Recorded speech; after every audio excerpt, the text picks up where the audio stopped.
والصلاة والسلام على سید المرسلین وعلى آلہ وصحبہ اجمعین اما بعد.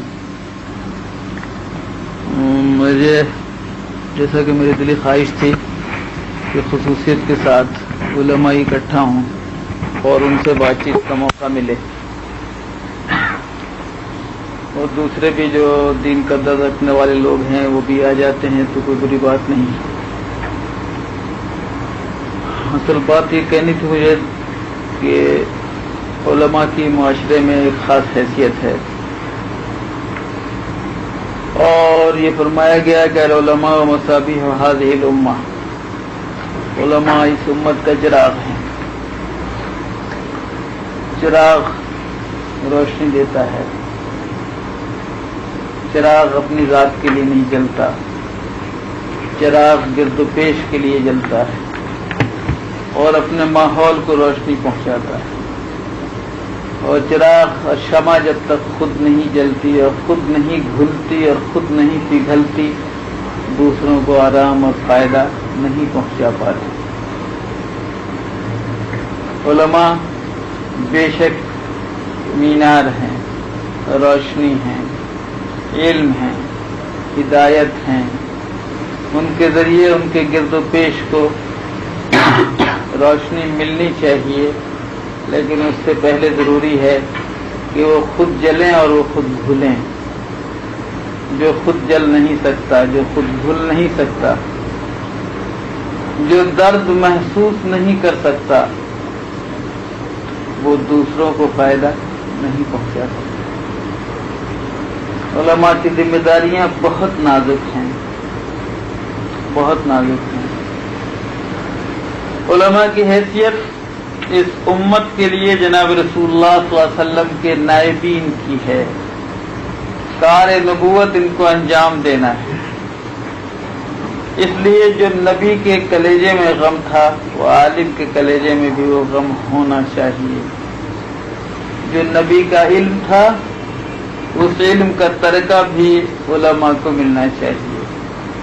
نبی کے حصے میں جو جہد، محنت، قربانی اور جہاد آیا تھا وہ علماء کے حصے میں بھی آنا چاہیے.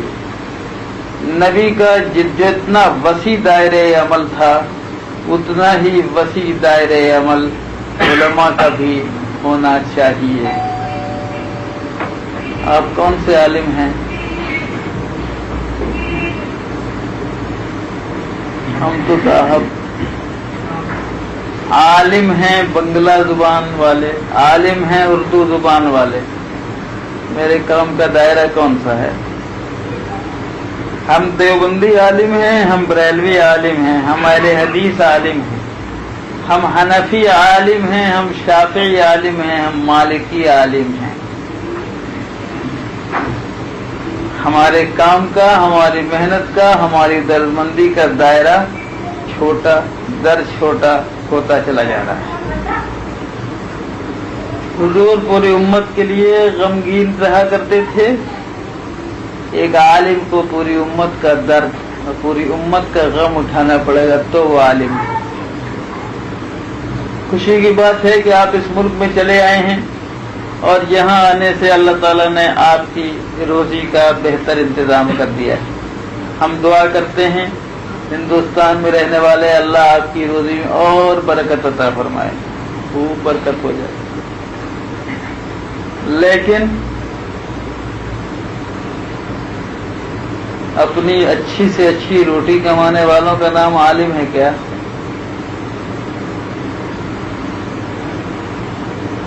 روٹی اور اس کے بعد چوکر والی نہیں، ذرا اور صاف ستھری ہو جائے اور اس پر گھی بھی لگ جائے اور اس کے ساتھ مزید کچھ پالش کا انتظام ہو جائے، سالن دسترخوان پہ بڑھتا چلا جائے.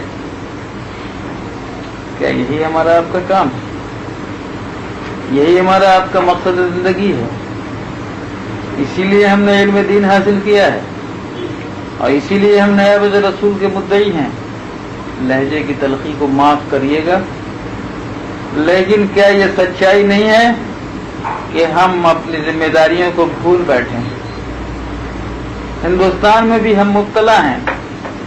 اور ہمارے جیسے لوگ جو تھوڑا بہت ملی اجتماعی کاموں سے دلچسپی رکھتے ہیں، ان کا سب سے بڑا مسئلہ یہ ہے کہ امت کا درد رکھنے والے، غم کھانے والے، فاقہ کرنے والے، سوکھی روٹی کھا کر اور پیبند لگا ہوا کپڑا پہن کر گزر کرنے والے، لیکن اللہ کے دین کے لیے کام کرنے والے علماء مفقود ہوتے چلے جا رہے ہیں۔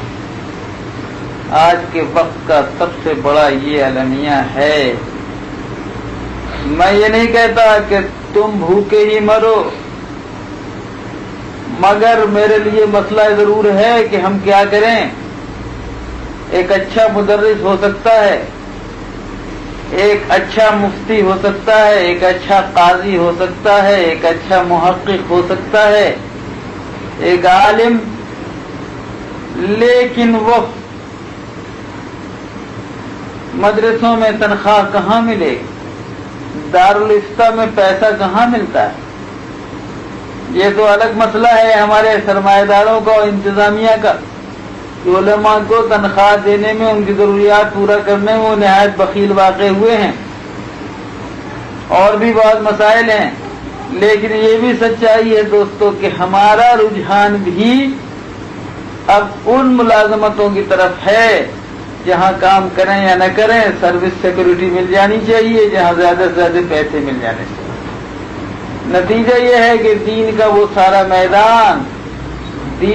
سارا میدان خالی ہوتا نظر آتا ہے، جس میدان میں علماء کی آج ضرورت ہے، علماء کی آج ضرورت ہے۔ آگے تشریف لے آئیے اور سمجھ جائیے۔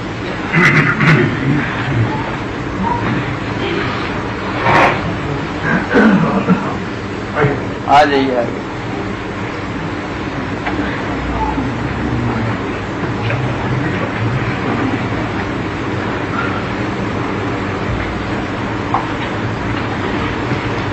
مولانا کو اٹھا کر لے آؤ ادھر، مولانا بھیج دے۔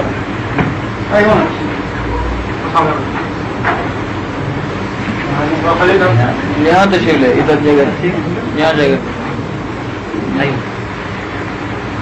تشریف لے۔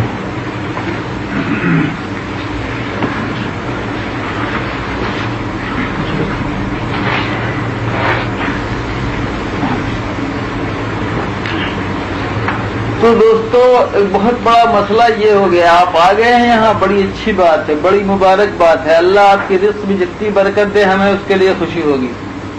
لیکن کیا آپ اپنی مولویت کا لبادہ ہندوستان پاکستان میں اتار کے آ گئے ہیں کیا؟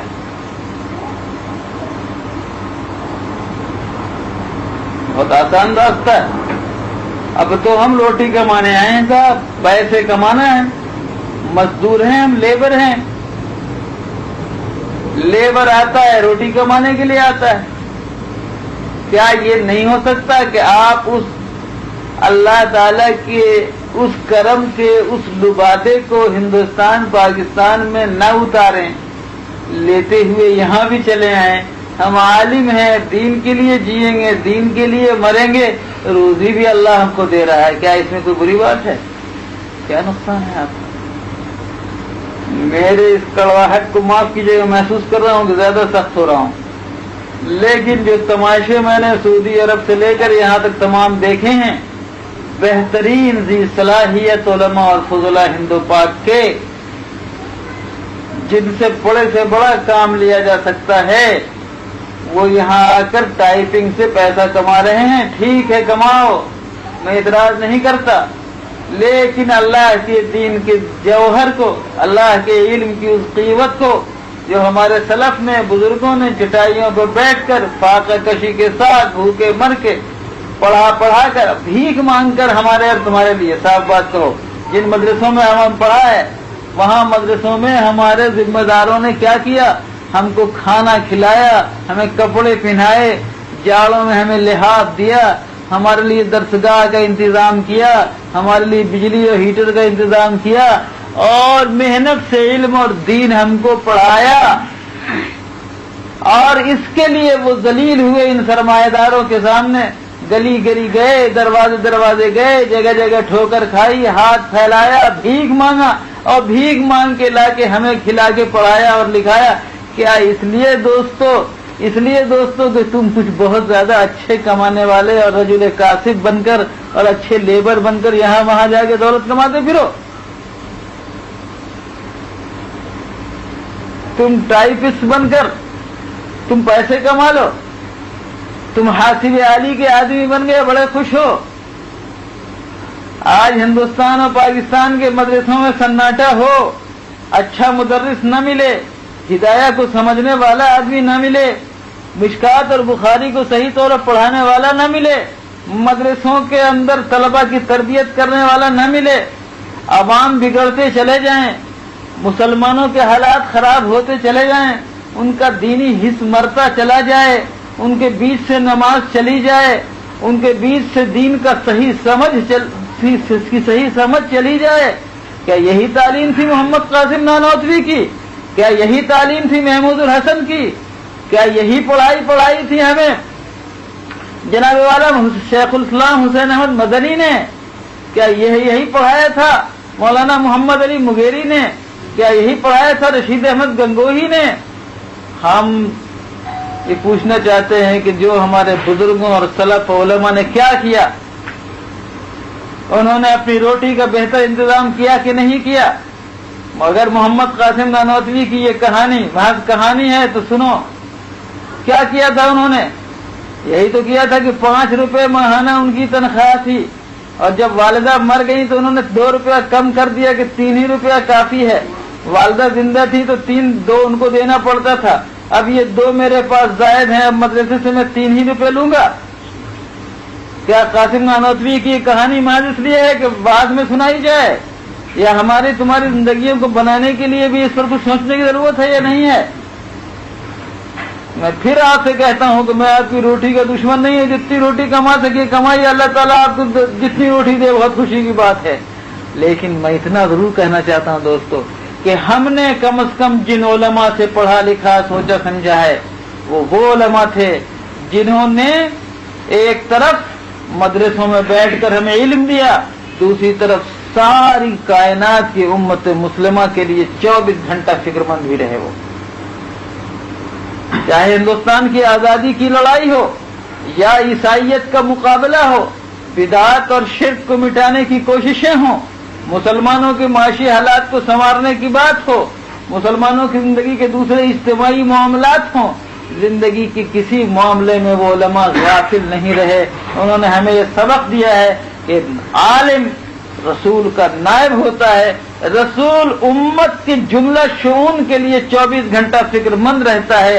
عالم وہی عالم ہے، نائب وہی نائب ہے جو اصل کا علم بھی رکھے، اصل کا کام بھی کرے، اصل کی فکر بھی رکھے، اصل کا یقین بھی رکھے۔